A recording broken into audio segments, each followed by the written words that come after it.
Taxi! Where to, mate? Hello, mate. 55 Tufton Street, please. 55 Tufton Street, SW1. Yep, I know it well. Hop in, sir.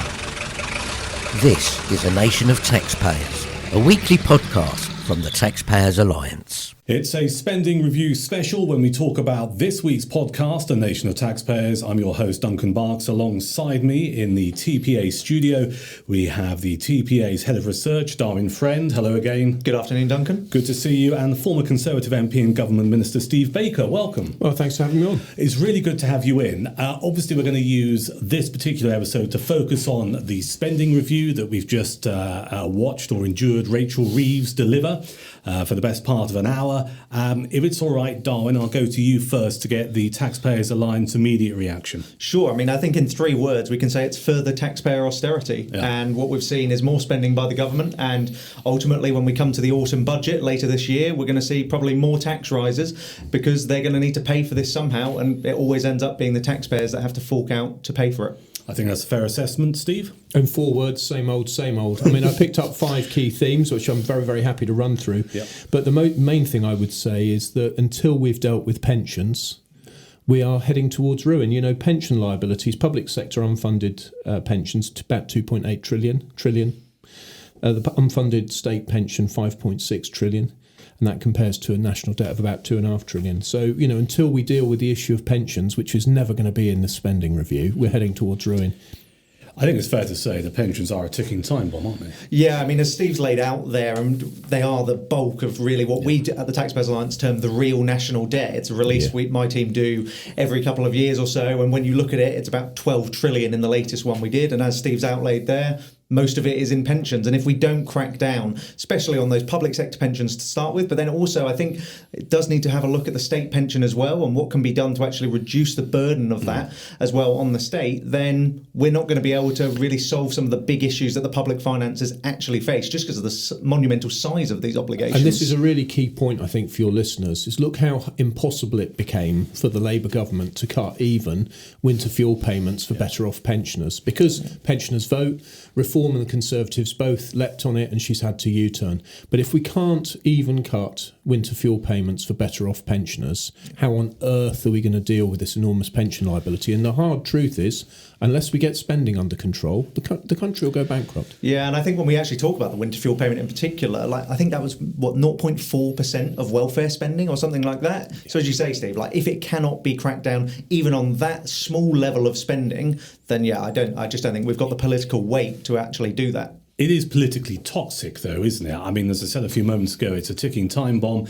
But, you know, Labour are going to think long and hard before they do anything about public sector pensions, because obviously that's in many ways, their core vote. And then, of course, the if you like, the state pension, your older voter, the triple lock, again, you know, that's the Conservatives' core vote.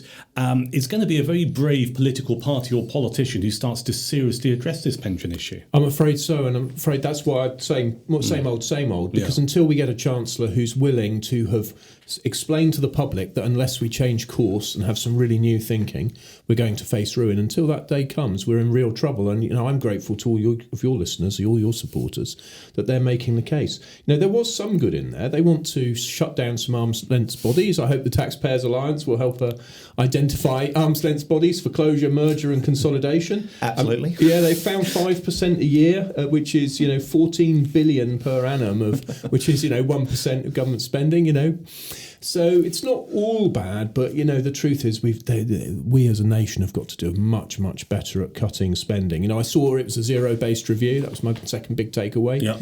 But as for a zero-based review, to only save 14 billion per annum, it wasn't quite as zero-based as I think that we in this room would want. Yeah, and I think even the amount that they are saying they're saving, they're not going to commit any of that to tax cuts. They're just reinvesting it all, again, back into more public sector spending. And I think just to go back on what your initial question was, Duncan, as well, is that this was a Labour government who, when they got elected, Labour sources reported in the media saying we were elected to fix the public finances. Yep. Well, where's any of that happening now? I mean, they were saying in the autumn that they needed to increase taxes, no matter the damage it did to the economy, to actually balance the books. And now they're going on a spending splurge again. And if they're able to do that, then, as I say, we're just going to end up back in the autumn with another tax and spend budget, where tax is going to rise on ordinary taxpayers. Well, that's a very good point, if I may, because Rachel Reeves said in the budget that she'd wiped the slate clean. I thought, like we're going to see the next the next OBR, Office for Budget Responsibility, Fiscal Sustainability Report, and instead of spending diverging far, far above revenues, of course it's going to flatline now. No, of course it isn't.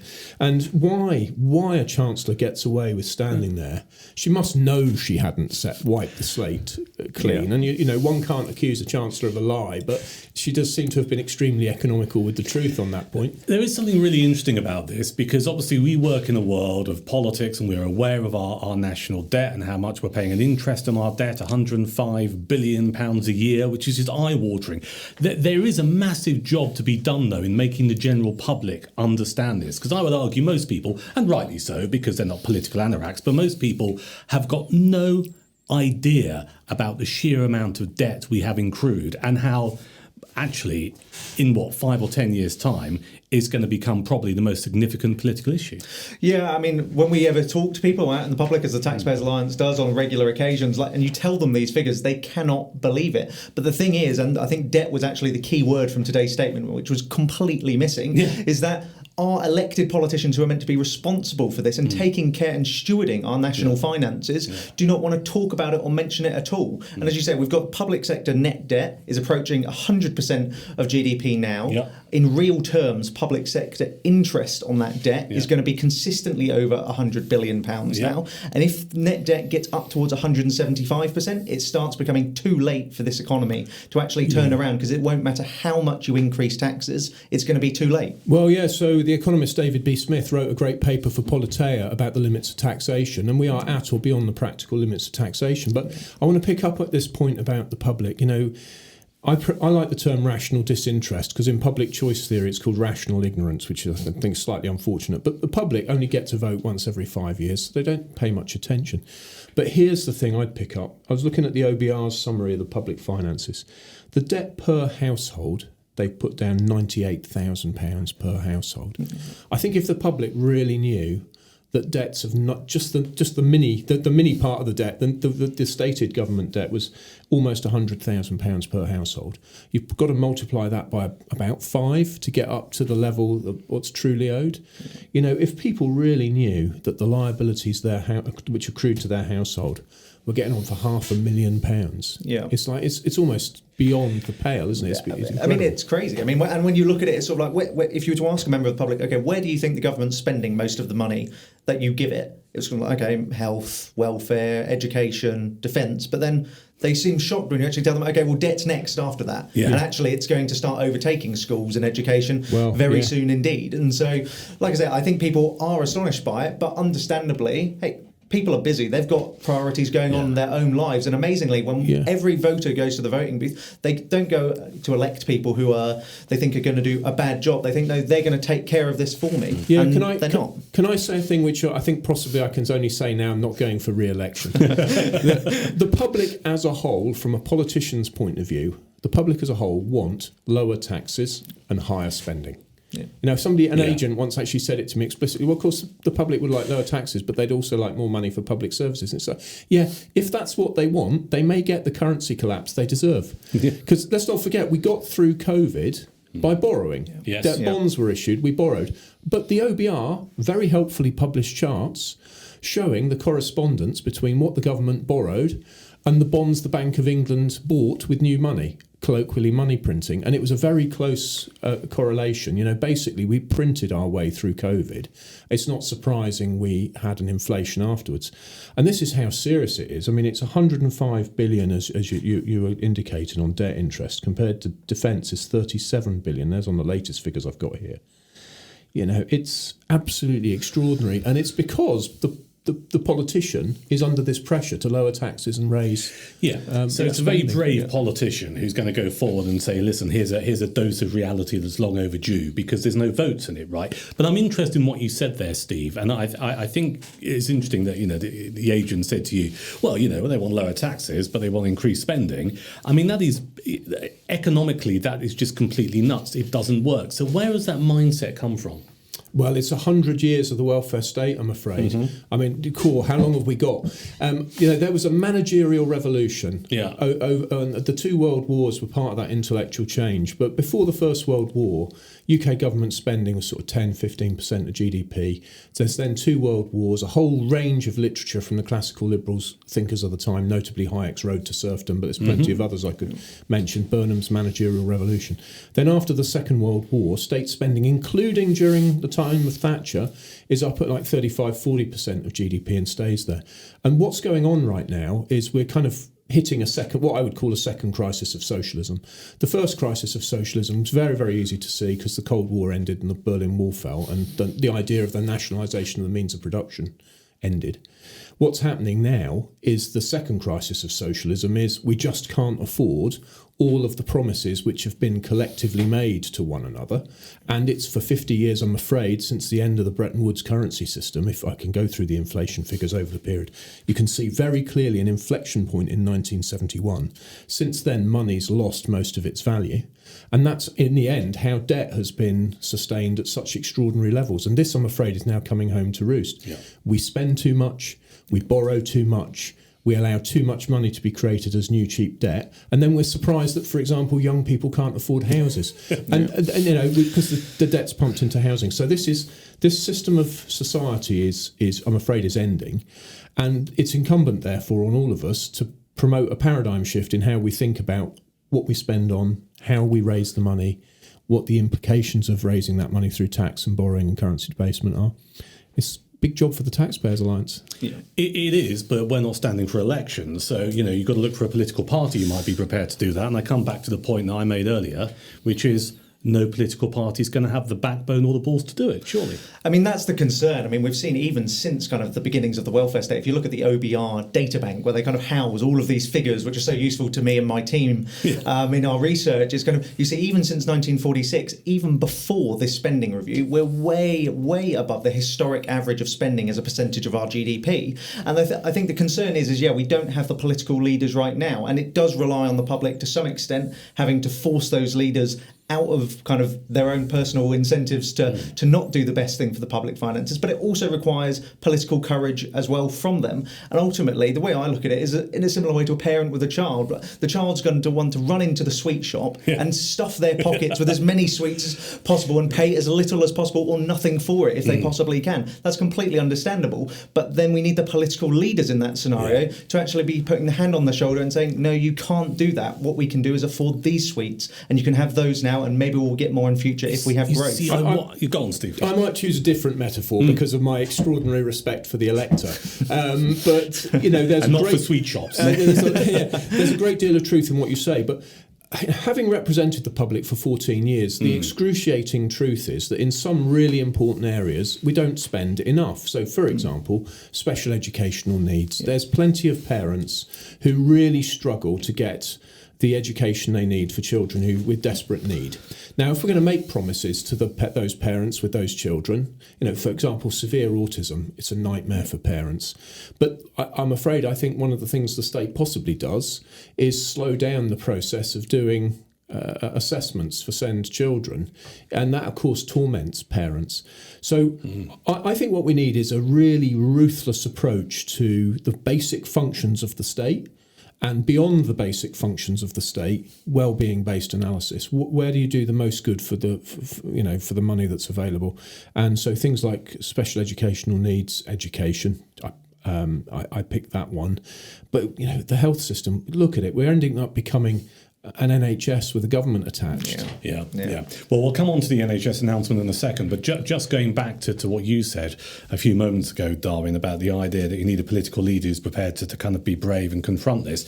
Up until recently, I thought that might be the Reform UK party and Nigel Farage, but over the last 4 to 5 weeks, it appears they're quite keen to sign a load of blank checks, increase benefits, the welfare state, because, the two-child benefit cap that they appear appear to be no longer supporting and nationalising various industries. So where is that political leader?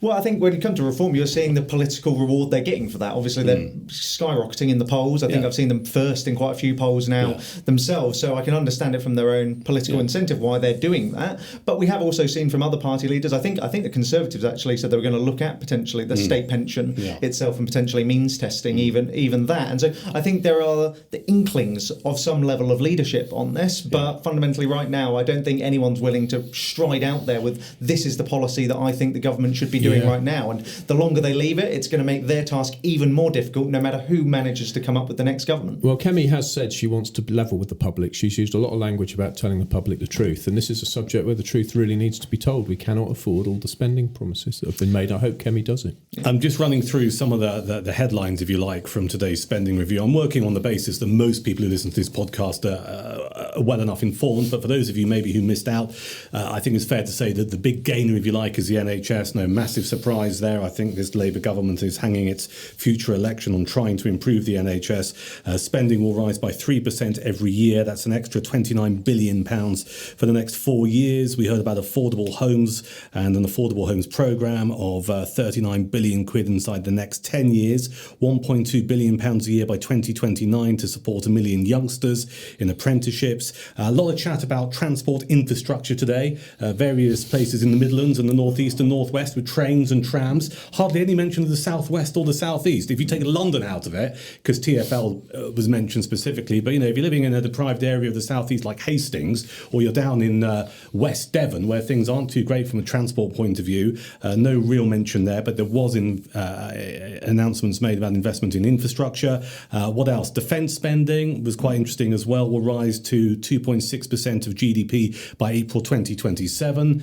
No doubt that'll please Donald Trump. And we heard the announcement has been turned into a number of headlines this afternoon. The end of the use of migrant hotels to end by the end of this parliament or by the next election, which is interesting. And the total Whitehall budgets to grow by 2.3%. So those were my main takeaways from any of that. Anything leap out from there, Steve, for you? Loads. The migrant hotels in particular, by saying the end of this parliament, that's rather than never, never. Yeah. So it'd be very interesting to see what they actually do on that.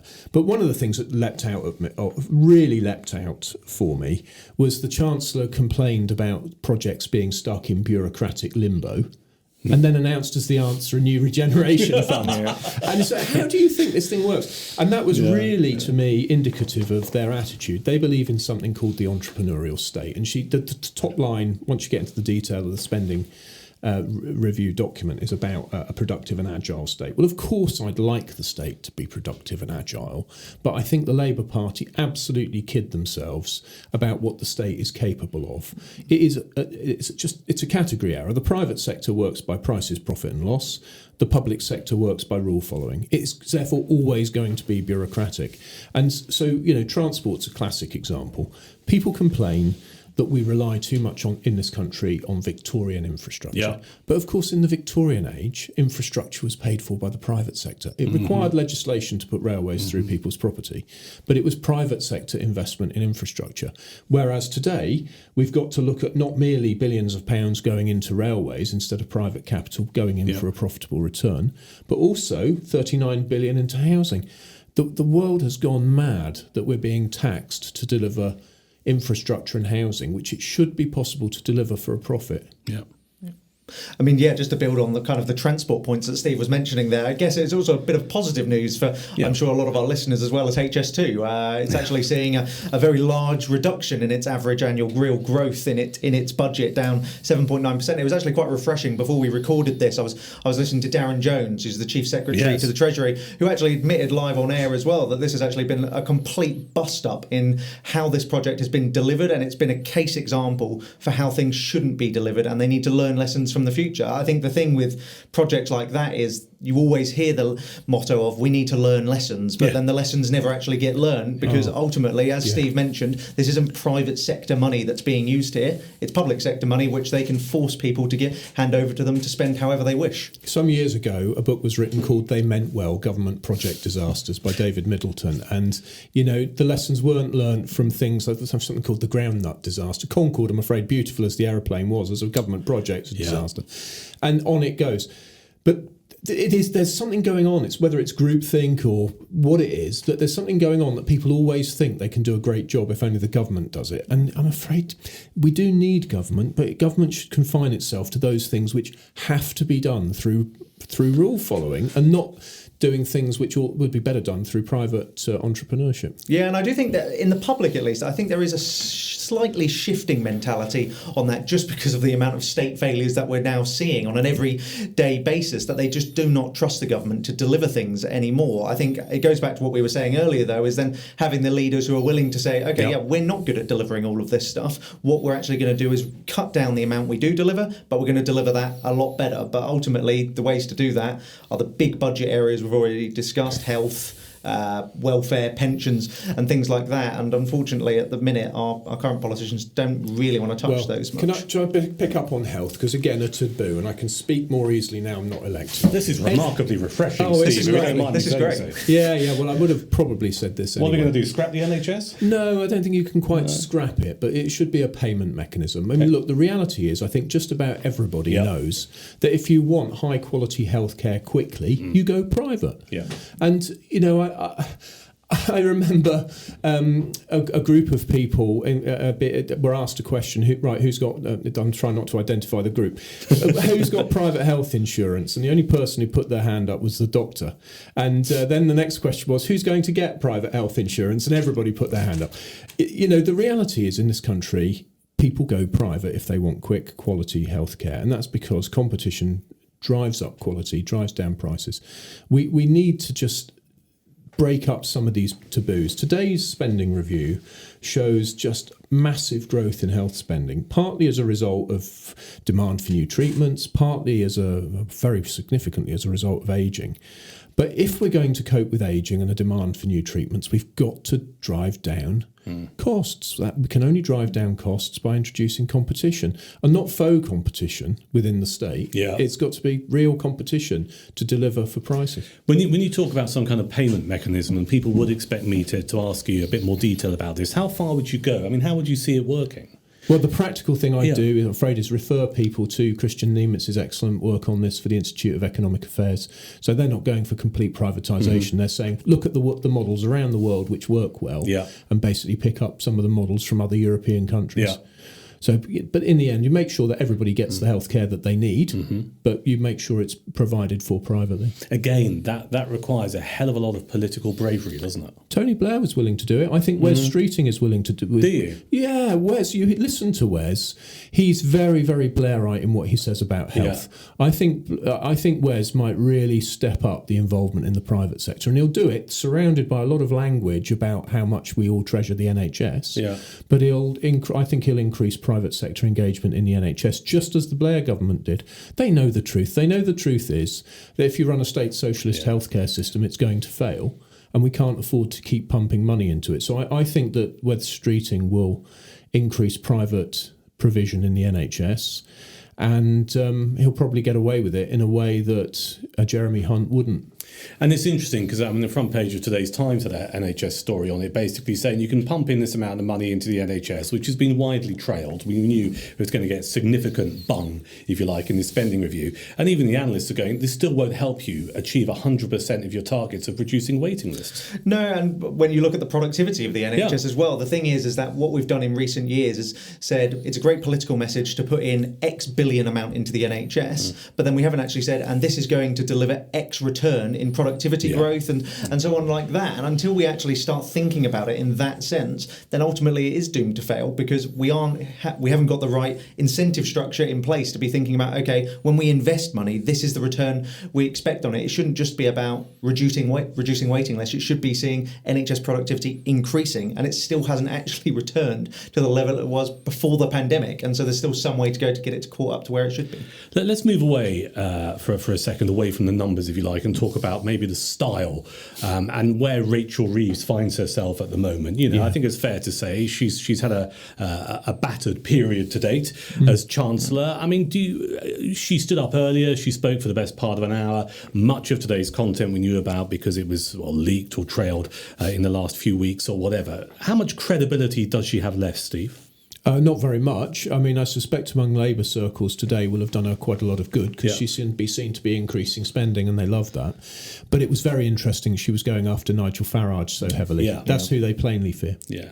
Now let's talk about that, because I made a note about that. I mean, I could kind of get just one barb or some kind of attack against reform, because obviously in their heartlands they are scared. They're petrified of reform. And you could argue that's where maybe some of the transport money has gone. You're up in the northwest, you're Stockport or whatever, have some trams, and that might give them something to sell to future voters and say to them, look, we've been looking after you, don't vote reform. But there are a number of mentions today about Farage on reform, including some joke about pubs, which is only relevant to probably 0.0001% of the population if they know they're Westminster boozers, the Westminster Arms or the two chairmen.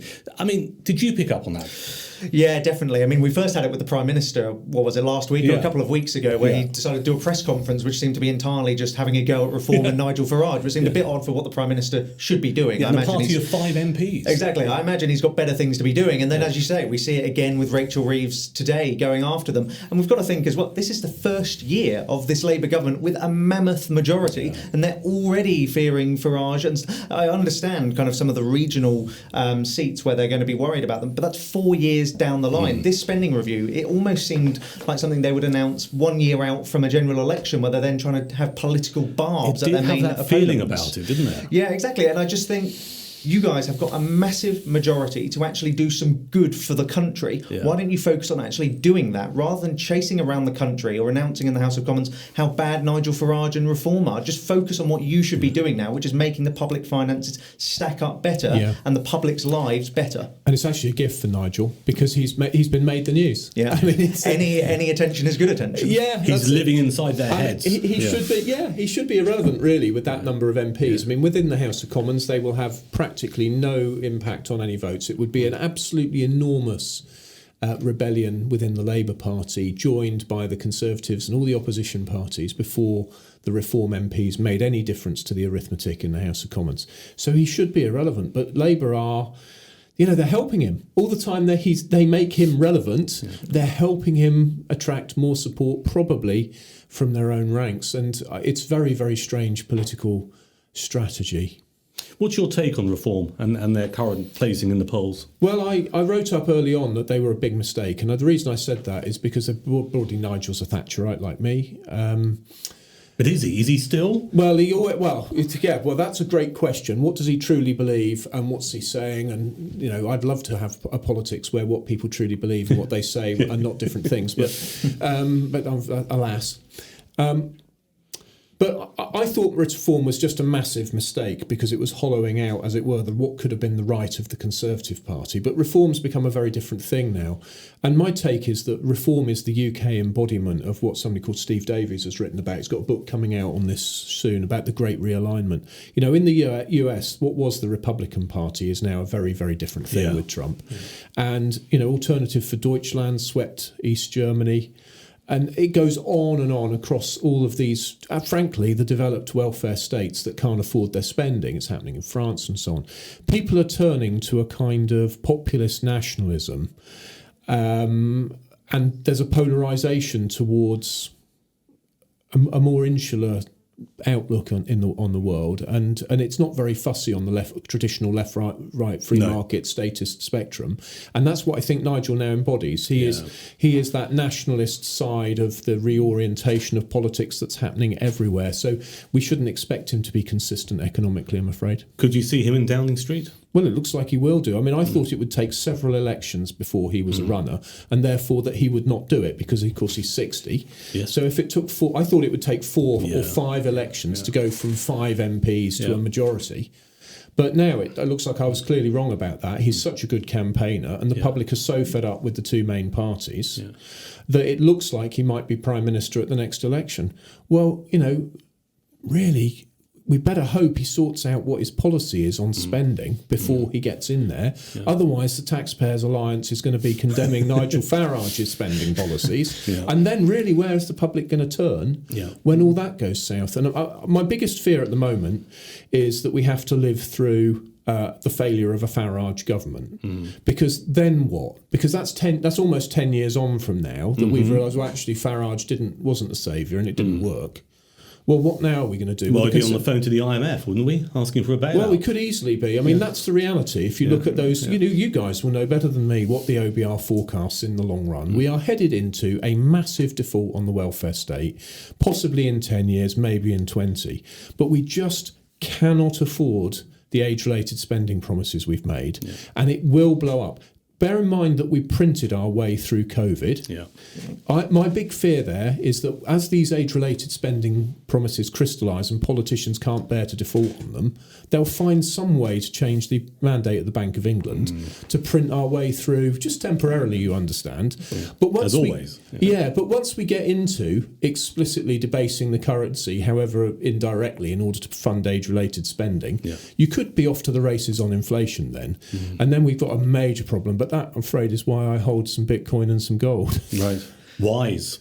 And I'm going to ask you a final question about reform, only because we ask former and still current Conservative MPs whenever they're in this studio. Would you ever join reform? No, I would not. No, I mean I'm trying now to be much more neutral about reform because people I really respect have asked me to lay off. So I'm going to give them a chance, but I would not join reform, and that is partly because, although I don't know Nigel closely, I think I know him well enough to know I wouldn't want to follow his leadership. Darwin, final few thoughts on the spending review today. Sure. I think I'm going to sum it up in kind of 6 words. I kind of started with 3 words, so I'll finish with 6, well, which inflation is for you. Go on. Strap yourselves in for the budget, is what I would say. Like I say, I think, the budget is going to be pretty bad. I think they're going to have to come back again. Growth forecast for this year was slashed in half already. And so I think ultimately it's Labour as well, and they're going to go taxpayers cough up once again. I think you're right, Steve.